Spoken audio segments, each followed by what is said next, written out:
Good evening, everybody, and welcome to another episode of A Real Point of View. My name is Greg Morgan, and I am the Real Movie Guy, and I am joined by the movie maven herself, Miss Karen G. And tonight we are talking about a movie legend, probably one you're not necessarily familiar with, but a viable movie legend nevertheless. So, welcome to the show, Karen. How are you doing? I'm doing okay, hanging in there. I'm pandemic okay. Yes, yeah. It's funny. Pan K, Um, I guess is what I'm calling it these days. but I'm but the Pan K. irony is we come to everyone virtually anyway. But the Right, irony is now it's like we can't do anything but do that mostly. So pretty it much. become it went from being kind of cool that you could do it to this is the only way you can Like, communicate oh a lot of crap, times. yeah, we have to do yet another Zoom call, or Yeah, another Zoom party, or another Zoom pretend something. So yeah. yes, It's actually boded well for our family, right? Because we got to see different family for different reasons, especially recently. right, So that's kind of been yes, cool, but it prevents us from actually gathering in mass in places where families can gather.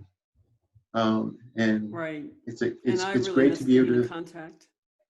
yeah, it's great to be virtual if you can do it, but at the same time, it still doesn't take the place of human interaction. So hopefully one day, um, real soon, we'll I be permitted I to do just that. know if I'd been born 100 years ago and was going through the 1918 pandemic, I don't know what I would have done because there weren't any options for human for I mean there were no options for virtually meeting. There were just letters, and I mean most people didn't even have telephones, even though the telephone had been invented by then, but most people didn't have them at that point. So the only way to be in contact with someone was to either risk person to person contact or, letters. Um, I don't know what I would have done because, I mean, Zoom is no substitute for human contact, but I'll definitely take it over nothing. Right. I guess it's the times, right? Yeah, Because you don't know what you're missing if you never had it. And that's so true. therefore those things that, yeah, maybe that horse and buggy would be across the way and you'd be saying, "Hey Bill, how you doing?" And he's like, "Hey Jig, I'm doing fine." What? What fine? Did you do something wrong? Strong, yeah, I'm Right. pretty strong. you know, those kind of things Good going one, on. Greg. Good I'm one, just movie saying, guy. just saying, those kind of things probably were happening, so it's like, look, okay, I won't keep going. But those kind of things, right? So I don't know. Yes. Now here's an irony. You were talking about 100 years ago. This guy was almost there when this kind of thing happened. He The was guy we're talking about born today. he was born 9 years after the pandemic ended, See, or was considered ended. so the Yes, aftermath, he was around.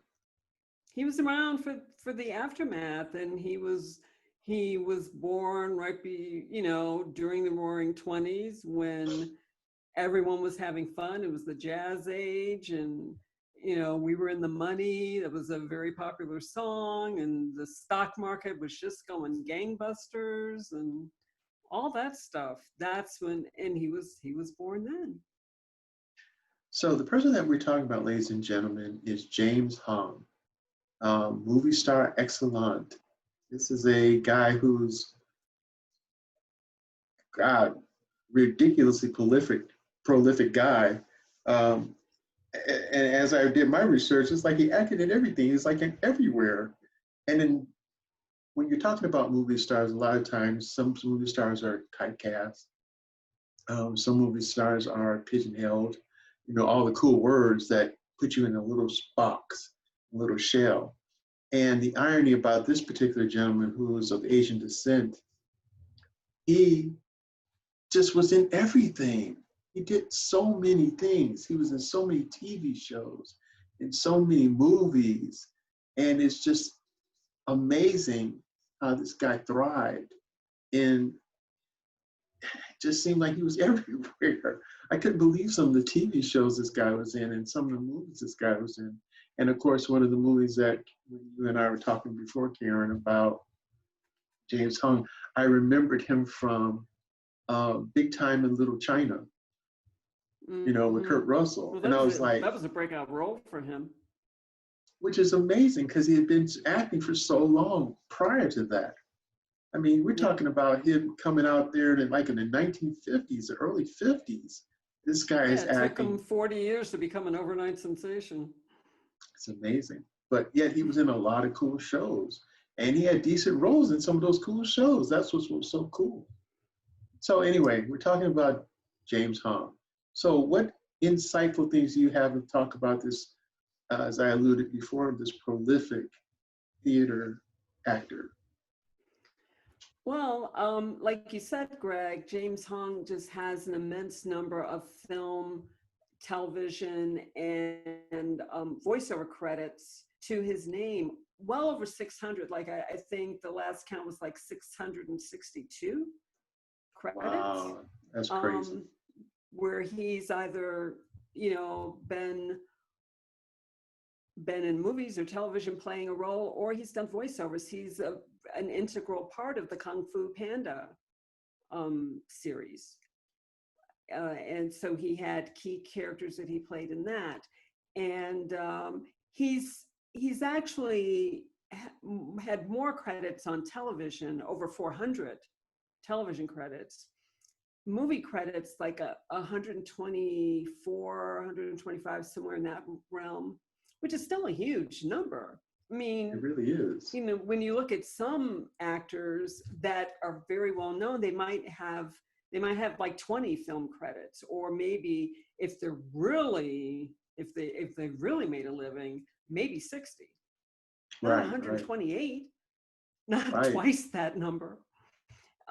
The other thing that you mentioned was that he's had key roles, but if you talk to him, he will say that he has said in interviews that a large complaint and something that he has fought against in whatever ways he could have had to do with the limiting roles that Asians and Asian Americans were allowed to play.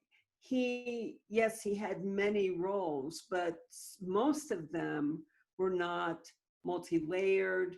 They were caricature type roles. They were whatever was conceived of as the traditional Chinese, man, or the traditional Asian man, or the traditional Asian immigrant who was subservient or bowing, didn't have a personality, was a servant in the background, was never the lead, didn't have a love interest.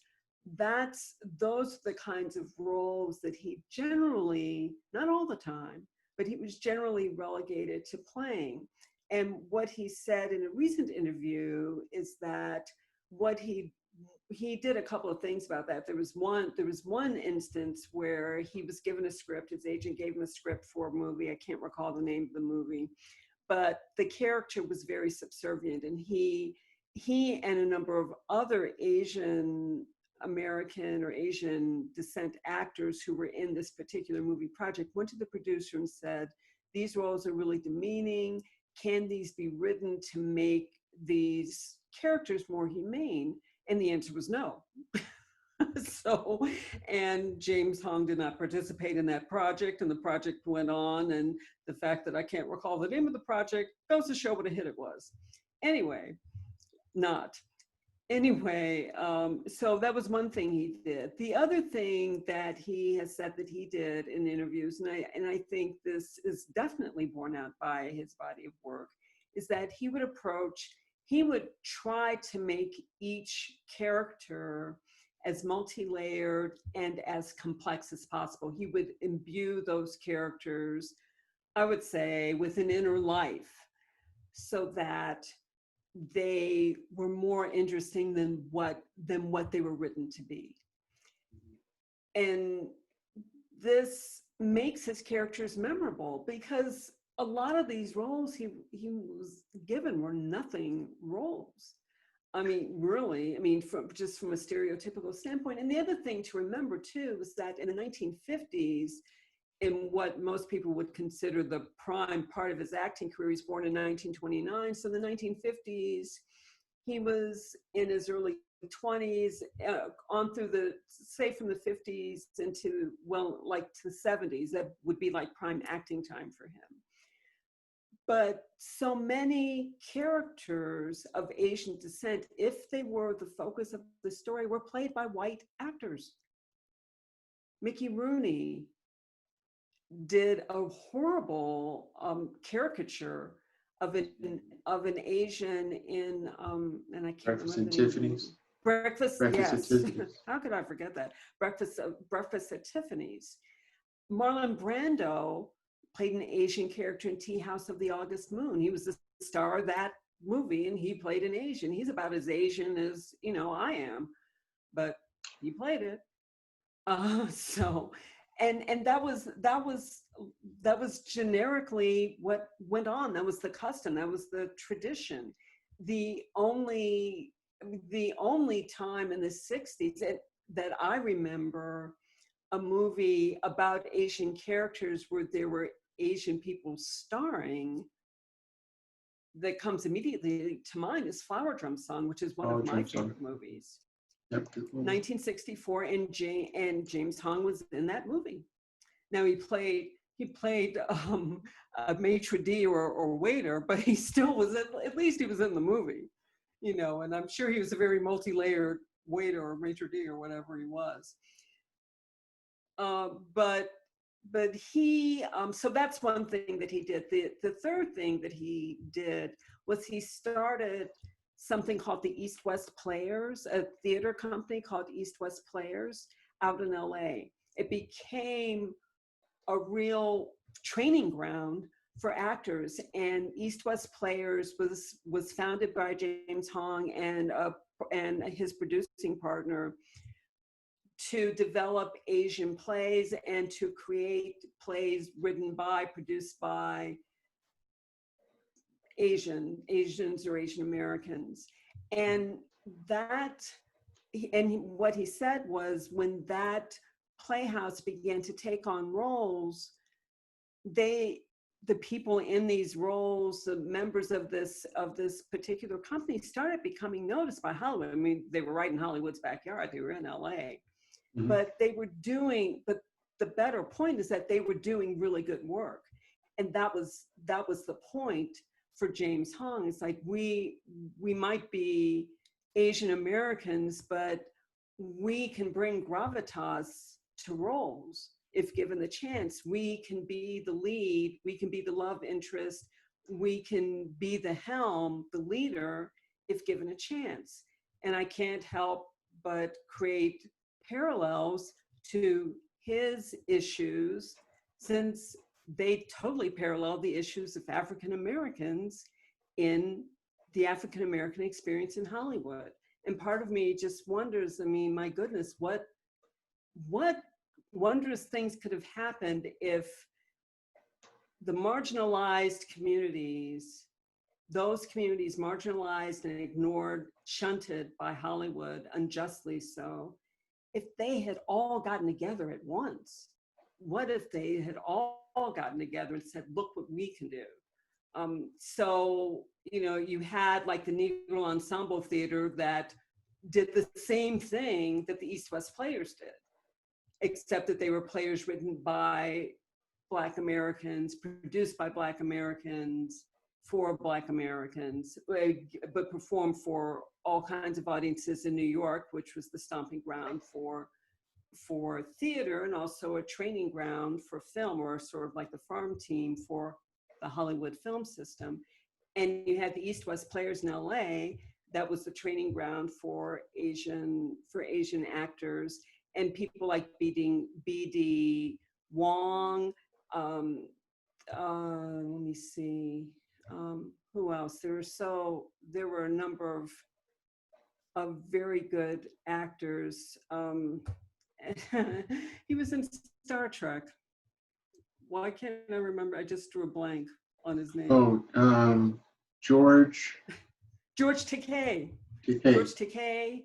George Takei worked with the East West Theater, and there were a number of other people, Asian descent or Asian American, who basically made their bones at East West Theater and had careers in Hollywood because of that work.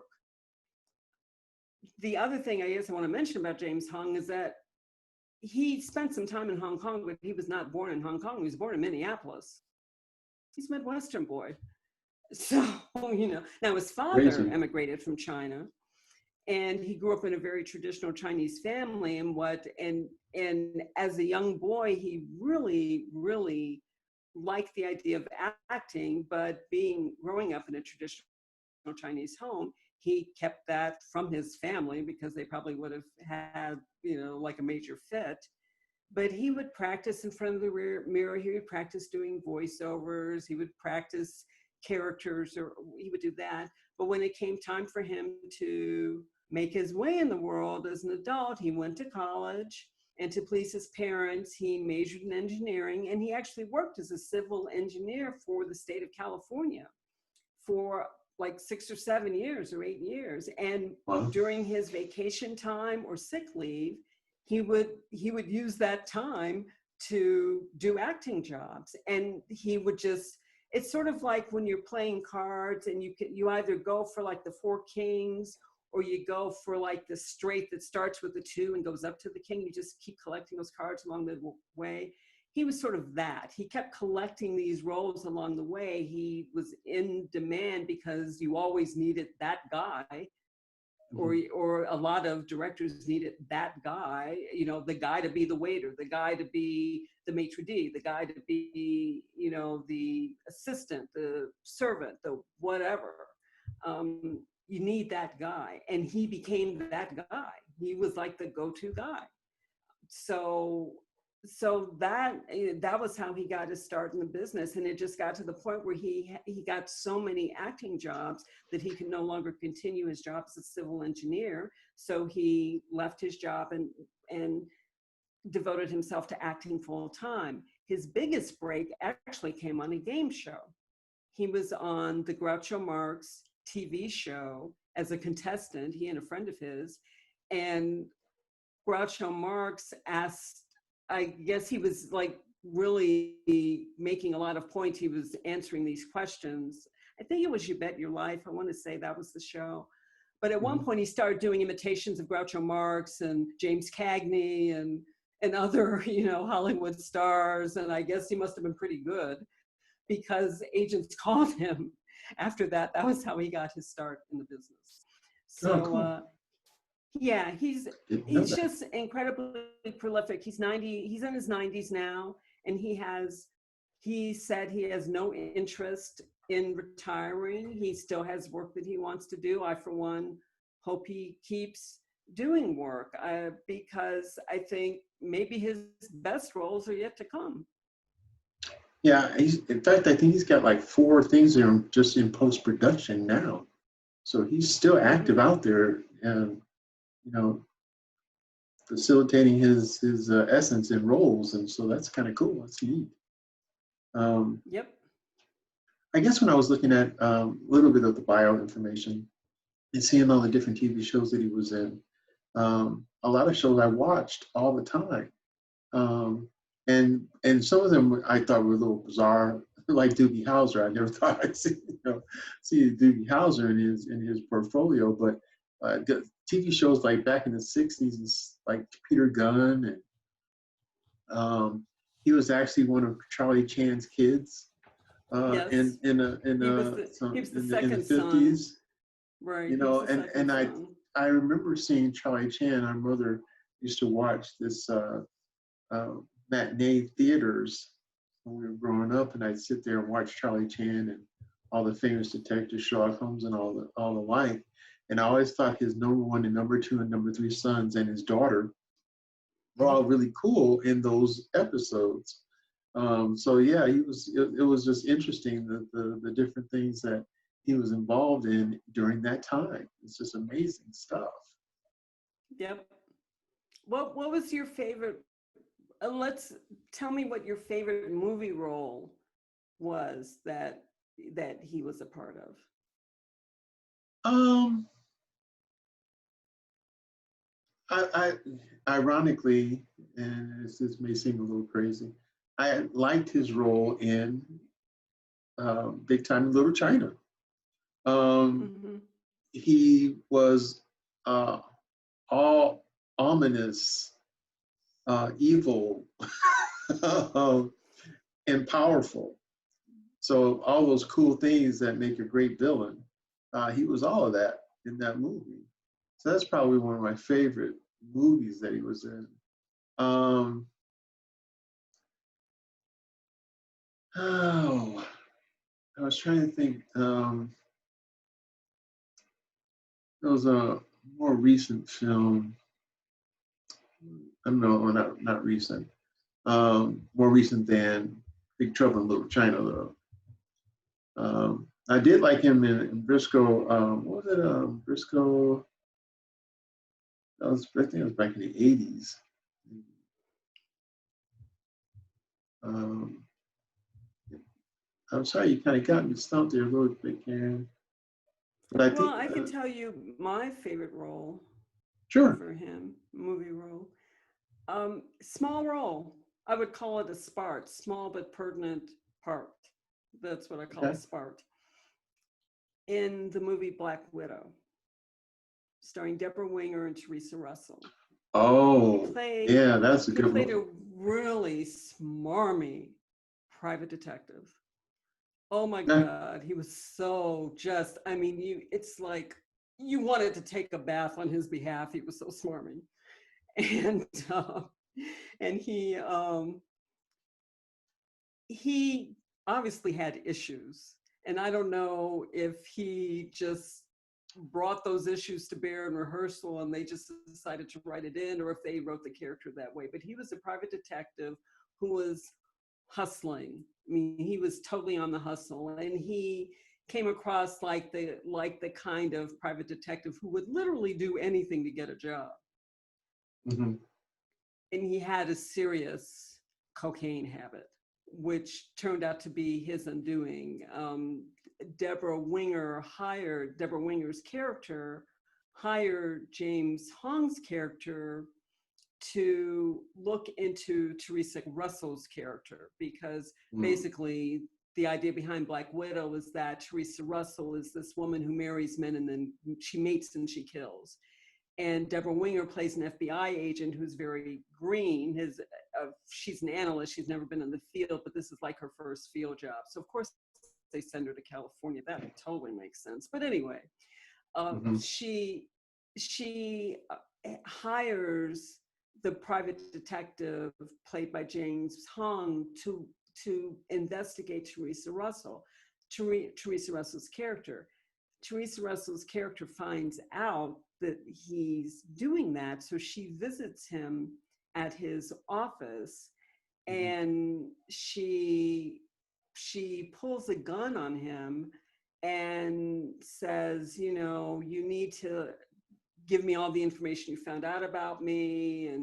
And so he gives her all that information, and she was really sinister too. I love this movie, but she was just really sinister, and she's like, if you don't do what I say, you're going to die. Now you can die happy or you can die miserable, and I don't care which one you pick. And she makes him, he had a serious cocaine habit. She makes him start ingesting cocaine and just keep ingesting, and he literally overdosed on cocaine. And when the police go to the inevitable crime scene, he's laying there with like literally a whole cloud of cocaine coming out of his mouth. It's awful. and and he's like, but the way that he played that was that he's like, he comes across like smarmy but in control, and then she turns the tables on him, and then he starts groveling and he starts speaking Chinese, and it's really hard to watch. I mean, Mm. it's just really uncomfortable. that's how good an actor he is, you know, because you just, Yeah. I mean, you feel for the guy, even though he's totally, it's like, well, if he's meeting that kind of end, it's probably, that's his fault. But you really don't want it to go down quite like that. I mean, it was just cruel. And it's like, even he didn't deserve that. But he was so convincing. So I just, I love him in that role. That is my favorite role with him in it. And it's so sad because he doesn't last. Um, No, it was a small part, like I said. and I guess it doesn't really have to be a big part as long as it's poignant or as long as it's acted well and believable. That's what really matters. Right. Exactly. Exactly. He was also in Blade Runner, remember? In 1982, he played Hannibal Chew. Okay, don't get upset. Don't get weirded out. Not just you, Karen, but everyone out there in Oh, uh, I think episode they'll land. I've find never out. seen Blade Runner. Oh, wow. Do you really want a K rant? Because I think you're asking for a K rant. I wasn't asking, but No, I think you do. I think you have a K rant coming. I was availing myself. I was opening up to letting people know my Oh, vulnerability is this you of being not vulnerable? have seen not only the first Blade Runner or the second. Oh And I my know Harrison Ford's in goodness. both, and it's like, Even I saw Blade Runner, and you know I'm like the last one to jump on a bandwagon. But even I've seen it. and I know, and you think I'm not the huge sci-fi guy, but I've been known to see a little sci-fi, and I've been meaning to watch Blade Runner probably for the last 2 decades, but meaning and actually doing did not coincide with each other at any point. So yes, I'm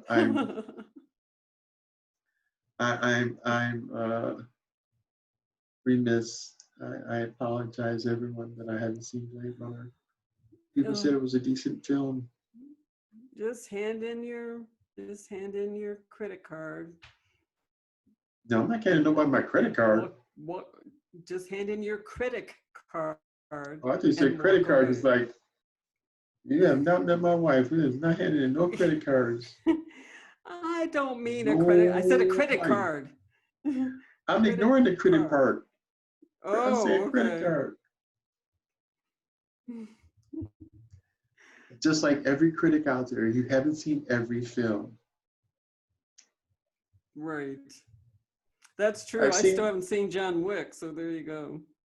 and there you go, ladies and gentlemen. Oh no, it's not a Karen rant. It's a Gregor rant. You don't want a Gregor rant. And what about the puppy? The little puppy. Yeah. I think Shin was bad, but the puppy, that was worse than Black Widow. Mm, We did a whole well, show that's about true. puppies. Remember that? Oh yeah. Don't be messing with puppies in Hollywood. Leave the Do puppies not, alone. yeah, leave the puppies alone. Um, It's just the wrong.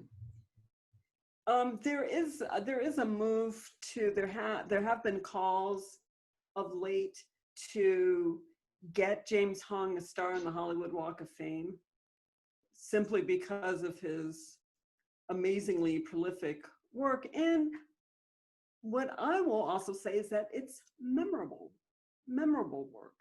He's one of those characters. I mean, most of his, like I said, most of his work was in television.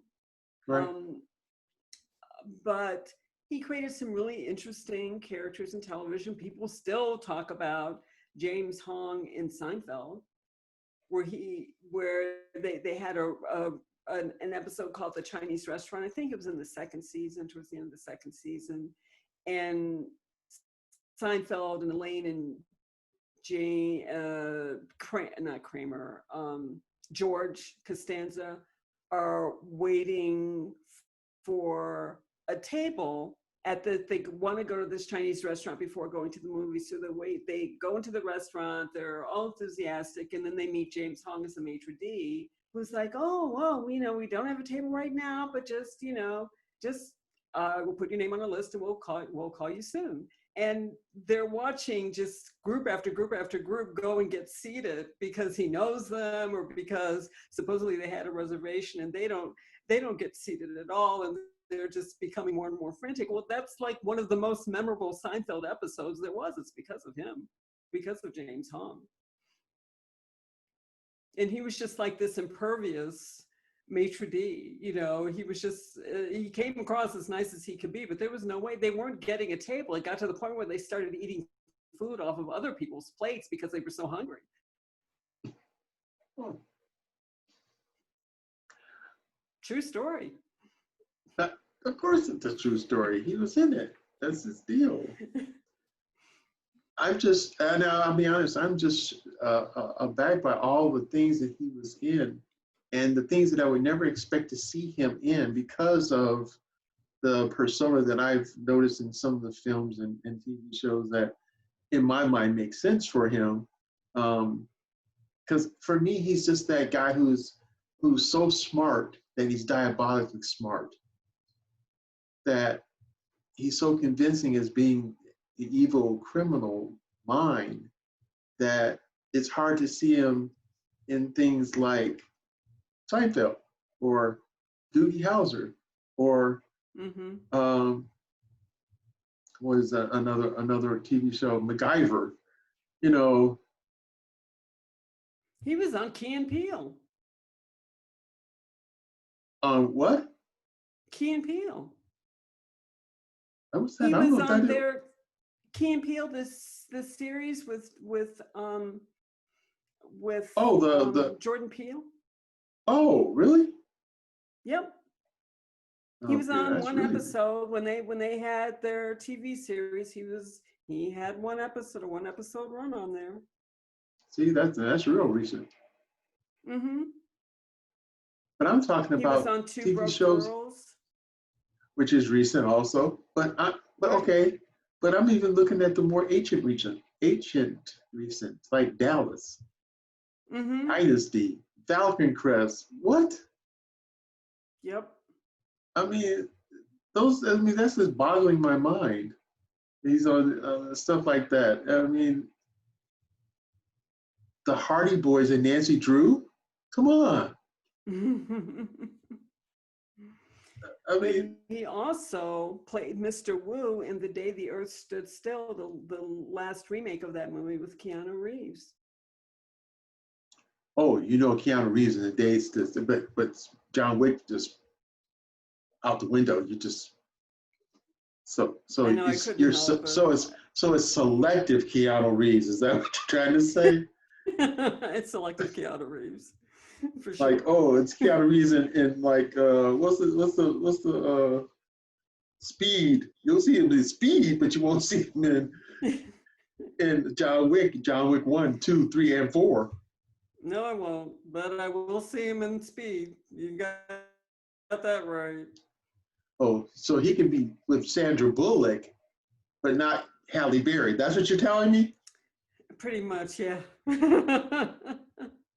And Sandra Bullock didn't even have a dog.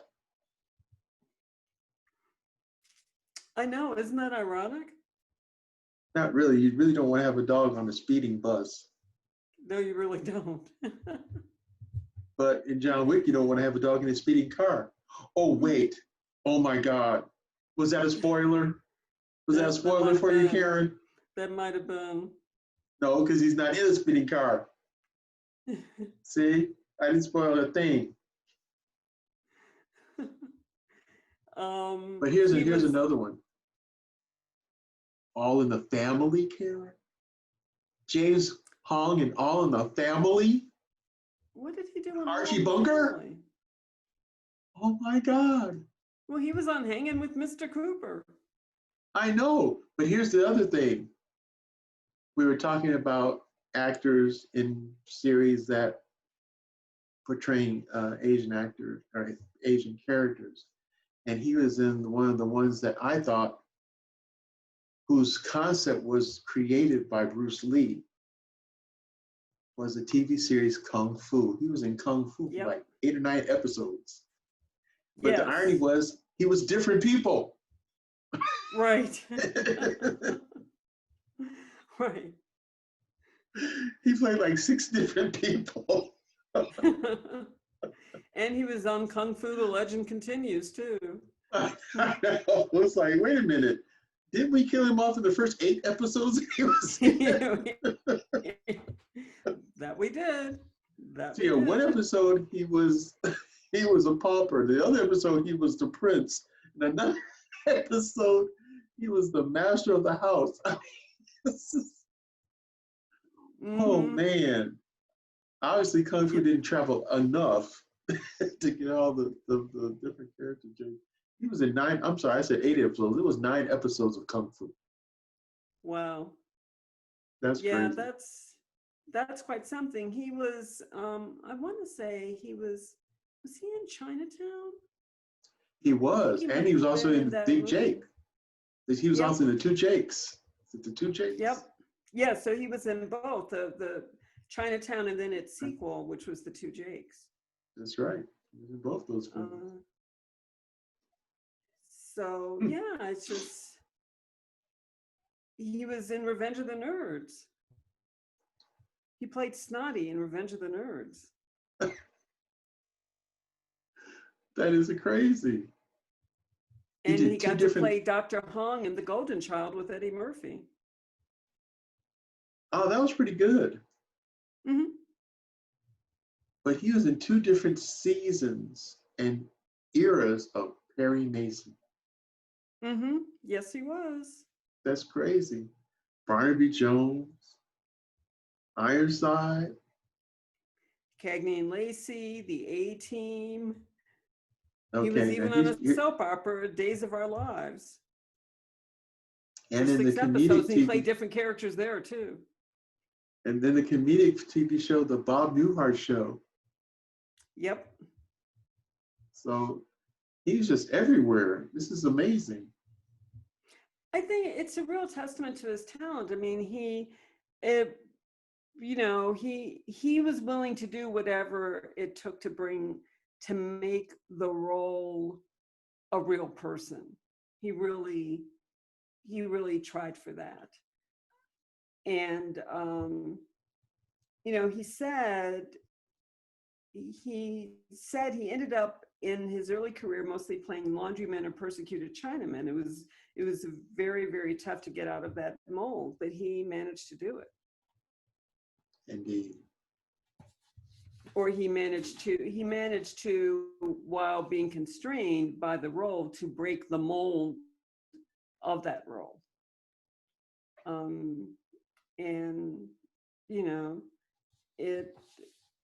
it's helped, but I think it also, the fact that he has so many credits means he must be very, very professional. I mean, I know from my limited involvement in television and independent movies, and also just from theater, your reputation is everything. And it might take you years to build up a good reputation. It takes 10 seconds to ruin it. Right. And all that has to happen is that word gets around that you're hard to work with, or you ticked off or made angry the wrong person, or you're always late, or you keep people waiting, or you're having a hissy fit. Whatever it is, it's just one of those things, and you truly might not ever work in that town again. Just ask Val Kilmer, who developed a reputation for being extremely difficult to work with. How much stuff did you see him in after Top Gun? Not that much. That was no accident. It's been spotty for sure. It was spotty for sure. But so he works and works and works and works. He raised a family on all of these, one-off episode here, one-off episode there, a movie role here, a voiceover role there. He I mean, he can retire on his pension from the Screen Actors Guild. There aren't that many actors that can say that. I mean, he would actually have like a living pension because he's worked for so long. Right, right. Wow. And I think also too, like you said, not just, I guess it coincides with the reputation that he has, that people are willing to work with him, that he's had so many opportunities too. And it's just amazing to go from one thing to the next to the next. And it's obviously not a very easy task. It's a very, very daunting task, I would imagine. So we're watching this long list and looking at the years and the time frame that go one into the other, continually one into the other. And it's like almost like nonstop. That's amazing in itself. Mm-hmm. It really is. He's just, and It is. that's why, I was hoping that we could at least talk about him, even though his body of work doesn't necessarily fit with our show focus, which is primarily movies. Mhm. He's certainly been in enough movies that and he's had such a long career, and there's so many people for whom you can't say that. It's very difficult to have a long career. And I know from my own personal experience, as hard as it is, it's relatively easy to get a role. If you hit the audition at the right day, or the casting director's in the right mood, or whatever, you can get a role. It's the next role. Mhm. That's getting that one is what becomes significantly harder, and the role after that, and the role after that, and then creating a situation where somebody says, oh, well, you're generating enough work where you need an agent, and you need to, be here in LA, or you go to LA hoping that will all happen. That's a whole different can of worms.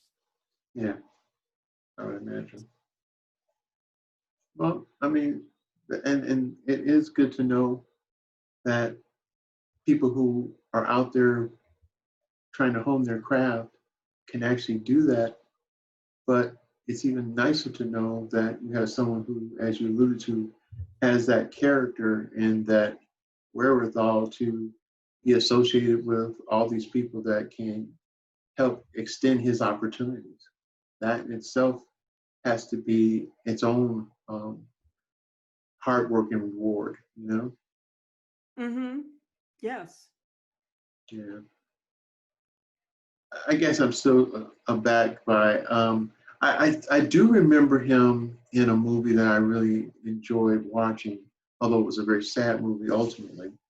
I do remember him uh, vaguely in um,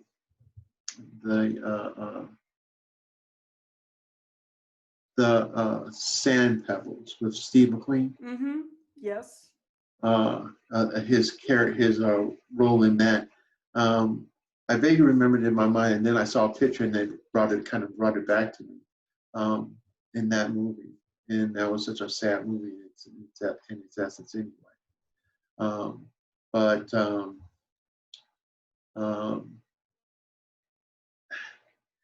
another thing about him, he had such a distinct look that it's Mm-hmm. hard not to notice him, Right. and um, very good expressions. Um, So yeah, I mean, he deserved it. Deserved the work, um, and did really good with it. Yeah, I guess is the best way to express that. So yeah, Yeah, I would agree. I would agree. He definitely, I can see why he was on different strokes.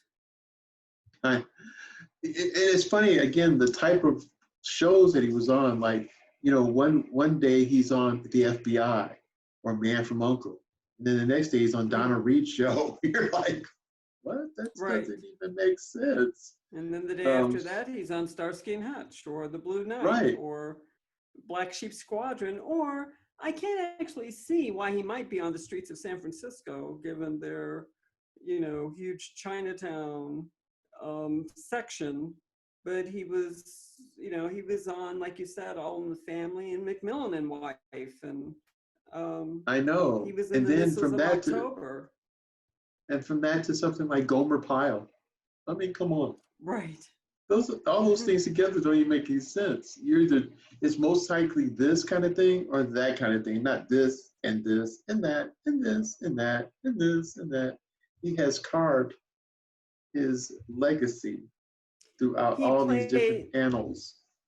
he played a doctor in Colossus, the Forbin Project, which is a really cool science fiction type movie. That was 1970. And the idea was that the US government gives a supercomputer control over launching nuclear missiles. And of course, the computer gets it wrong. So, what the computer does is, whoopsies, you know, here go You're all the right. missiles. So, oops, can't bring them back. Oops, hope you all survive. Oops, you'll probably die. Oh, well, my bad. You know, it was that kind of, you know, which is why you don't really want to give the computer control over all the Everything, missiles. right. Right, right. And he played Dr. Dr. Chin Chin. in that Yep. movie. So, and he was probably the only one who could, you know, talk to the computer. So, I often wonder about the terms of as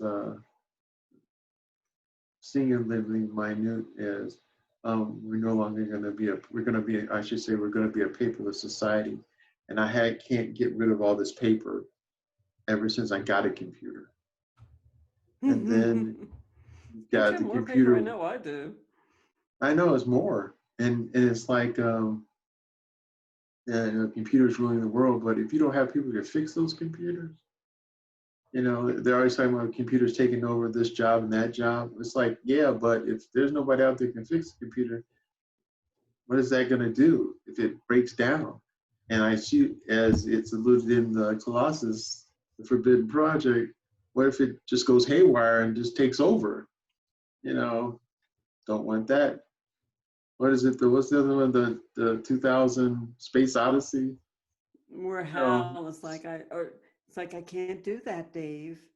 Open the pod bay doors, Hal. I can't do that, Dave. Oh, but you have to, I'll die. But I can only do what my programming allows, and that causes me to keep the pod bay doors closed, Dave. Good luck, Dave. Nice knowing you, Dave. You know, just like, oh, whoa. Hal, And what if my don't name? bother plotting. You know, I know you were plotting against me, Dave. But what if So, you know. but what if my name isn't Dave? What if I'm Bradley? Then what? Can't open them for I you. know, Bradley. I know your name is Dave, Bradley. So don't try to confuse me, Dave, or I may become angry. Or the movie, Just, or the movie Her. you don't like me angry, Dave, Bradley, Boo Boo, Right, whoever you wherever you are. are. Or the movie Her. Oh, wow. Or better yet, him. You know she's not real, right? That's not a real relationship. But she understands me. She knows me. She gets me. Not really. Yeah. It's a program. Yes. She Software. just gets your parameters. She just gets your parameters. She doesn't actually get you. She's like a yes person. Right. Yeah, you're paying her to say yes. You know, like you've programmed her to say yes. So why are you surprised when she says yes? Or that TV show, not Inhumans. What's it called? It's called Human something, and the people are drone or not drones.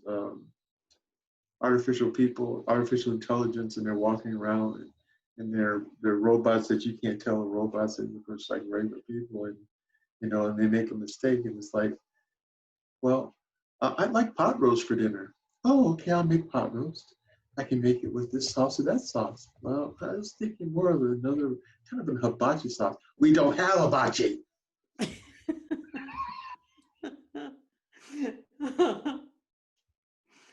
He's like, okay, sure, the gravy's fine.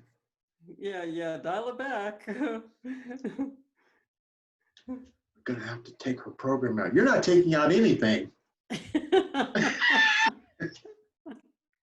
I forgot she's got super hearing. Yeah. The fact that we were a block away when we said this in our car, and she still heard us.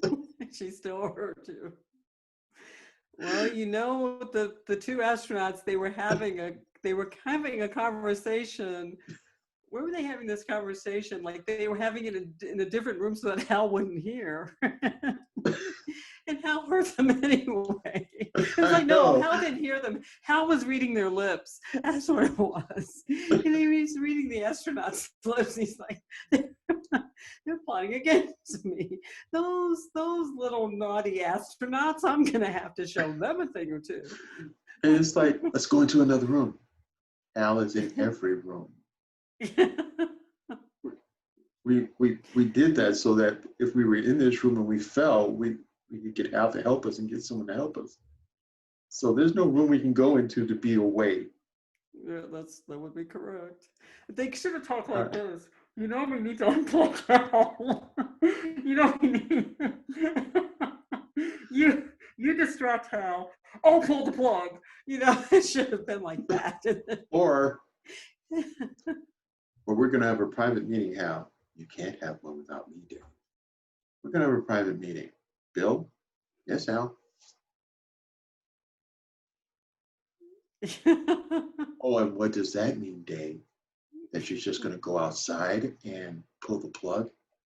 I can read sign language, Dave.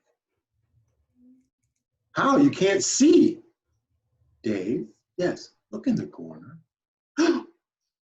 Optical eye.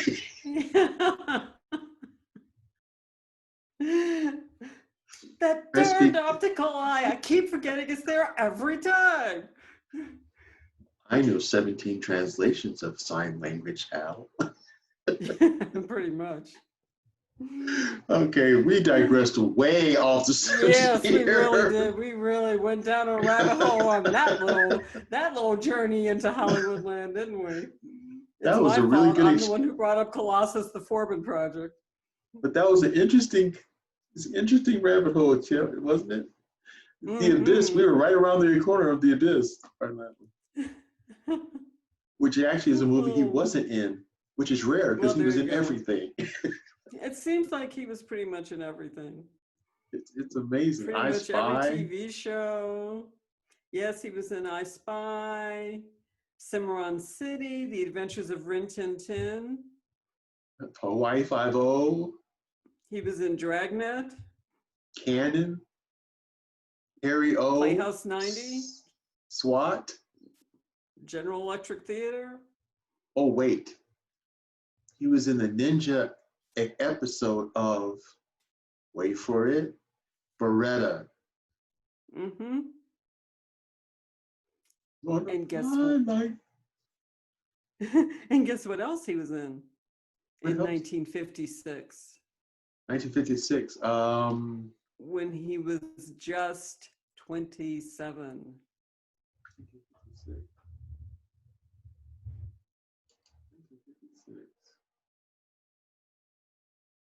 He was in Godzilla, King of the Monsters.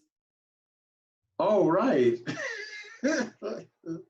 He was a That's voice. So funny. He played two voices, and he did not get a credit on that project, but he was in it, on that movie, but he was definitely in it. That's too funny.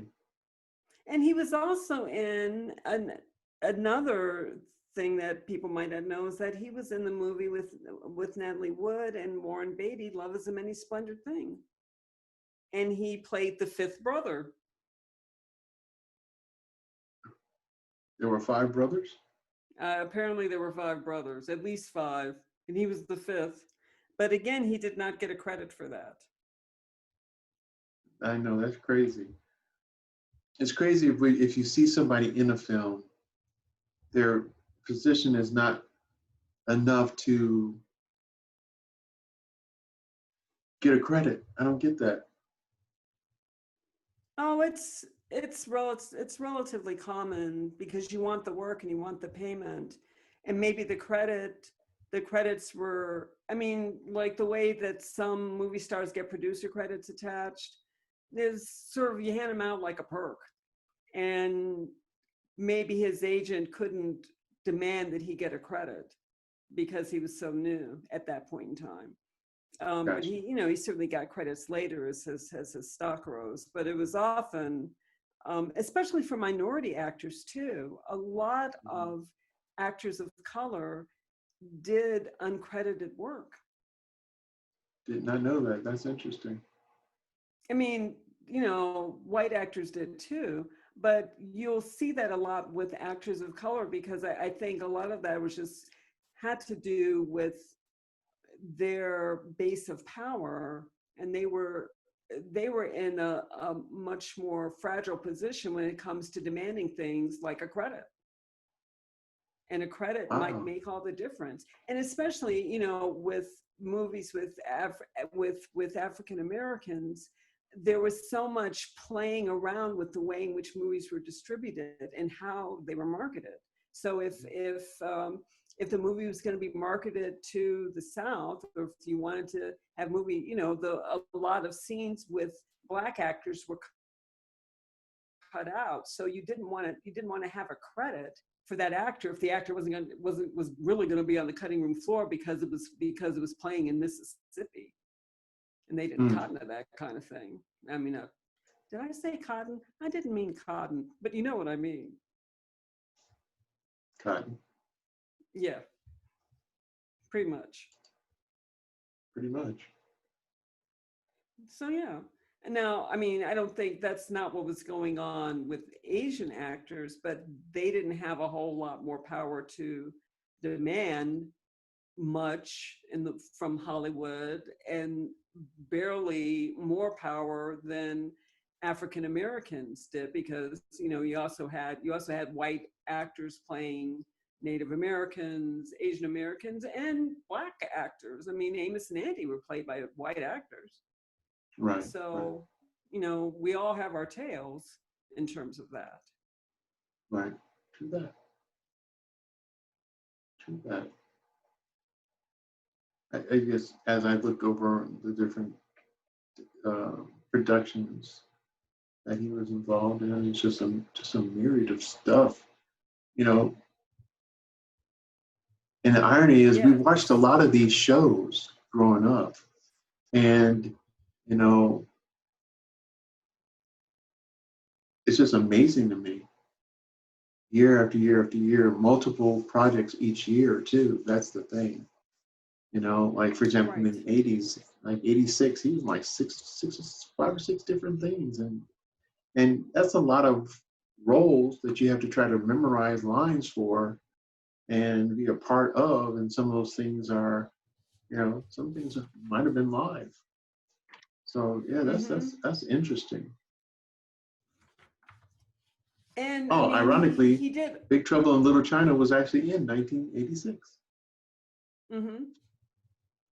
And I mean, he was fairly. I mean, he's obviously adept at doing all kinds of roles. Um, so he played criminals, doctors, um, comedies, dramas. He was in Airplane Yeah, playing a right. Japanese general. He was on Different Strokes. He was in Taxi. Yeah. I mean, yeah, and that's the cool thing. Oh, that he was just that prolific. That's crazy. Yeah. And the fact that he's been acting for God since the '50s. So what is Well, this now? 60 years. 2000s? Yeah, that's. Over 60 years. I do remember him in. This came out like in the late '80s, I think, early '90s, something like that. No, it was right, maybe mid '90s. Let me look. There's a TV show with Sammo Hung called Martial Law. It Mm-hmm. came out like in the 1999. Yep. And he was on that show for a lot of different episodes. On that show, he played two different characters in that show.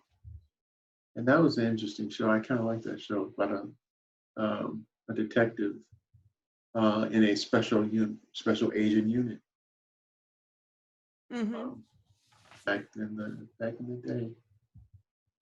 Wow, that's just amazing. Just a great series of work that this guy did and was able to be in. This is amazing. And the theater company that he started, East West Players, has been a viable theater company for over 50 years, like 55 years. Wow. John Cho, Daniel Day Kim, or other well-regarded actors who have been associated with East West Players at one point or another. So, not just doing a great deal of work himself on screen, but also off screen in productions that are in plays. I mean, that's a lot of work. And trying to break the stranglehold of stereotypes as far as actors of Asian descent are concerned. Mm-hmm. Yeah, so very interesting, and I definitely think he deserves a tip of the hat from our show, because I know it's going to make a huge difference in his life that we did that. And and to our vast audience, because they're hanging on our every word. But we seriously, I think he definitely deserves recognition for his body of work. I really hope he gets his star in the Hollywood Walk of Fame, because he Yeah, that would deserves be one awesome. just for longevity, if nothing else. That'd be awesome. That would be awesome. I hope that works out for him. And I hope he continues to act a good long time. I mean, he's still kicking. He's still walking around. Why shouldn't he keep working? Like you said, he has 4 things in production right now. Yeah, it's awesome. I think mean, you would never know there's a pandemic on, as far as he's concerned. But that's just it. You're living the life to the fullest and enjoying every minute, I hope, of many different things that he's been involved in. He's been involved, and so he's doing things all the time and honing his craft over 60 years. That's amazing. Mm-hmm. It's amazing. Yeah, it really is. It's quite something. Yeah. Definitely worthy of recognition. So my hat is off to James Hong for being the guy that I like to see every once in a while in film that just pops up and just is a dude in his roles, the guy who you're going to pay attention when he talks, because he's that memorable, that noticeable in a lot of things. So yeah, my hat's off to him. Of course, I guess it is, isn't it? Whatever. My hat's off too. But yeah, he's definitely good luck to you, James Hong. Keep on keeping on. Indeed. Which is also an organization that has job openings, Indeed.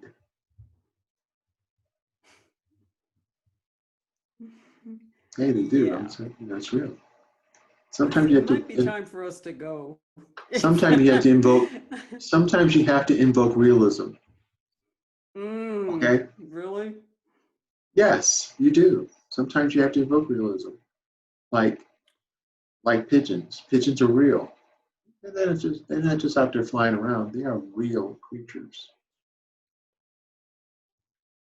Well, look at the time. Well, thanks, ladies and gentlemen, for hanging out with Karen and I here on A Real Point of View. And a really Hope that you come cryptic real back and, point of and, view. and, and listen to and watch our show. Um, and every week we're available to be seen and heard on our archive channel in our YouTube channel under A Real Point of View. We can also be heard in our radio archive under Blog Talk Radio, and also on our RSS feeds that go through Google Podcasts. So give us a shot. If you have any questions or issues or comments that you want to give us, you can give us comments either, actually give us comments on our Facebook page and also on our YouTube channel. So send us some comments, questions, things that you'd like us to review, and we'd be more than glad to take a look at those things and get answers back to you and get out there and see more movies. We love to see more movies. That's our deal. That's our deal. All right. Well, thanks again for joining us here on A Real Point of View. Have a blessed night. Be careful out there and stay safe, everybody. Stay safe. All right. Take care and good night, everybody. See ya. Peace.